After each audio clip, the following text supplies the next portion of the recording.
faa'iidada badan leh. sidoo kale intan waxaa miiska noo saaran sawirkan arkaysaan haddii aad caloosha xeer ku leedahay amaba aad rabtid inaad miisaan iska dhinto, waxaa isticmaalaysaa cabitaankan aad iyo aad ugu fiican yahay. wuxuuna ka kooban yahay ujeediin tufaaxa cagaarka ah, celery, qajaar, liin dhanaan iyo sidoo kale sinjibiil ayuu ka kooban yahay. aad iyo aad u fiican yahay, jirka uu ku nadiifinaa, qurux ayuu kaaga dhigaa. sidoo kale intana caloosha haddii ay xeerkaaga jirtay, faadkaaga jirtay, kaliya haddaa u waaweyntahay, intaasoo dhan waxaa ku dhahay kaala iska arag, jabiiba dhex yar dhuuba qurux badan uu kaa dhigaa.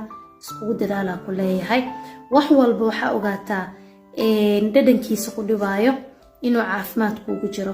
wax walboo nafta yacni ay ku soconaysaa arkaysin waxaa ogaataa in caafimaadkaaga uu u daran yahay.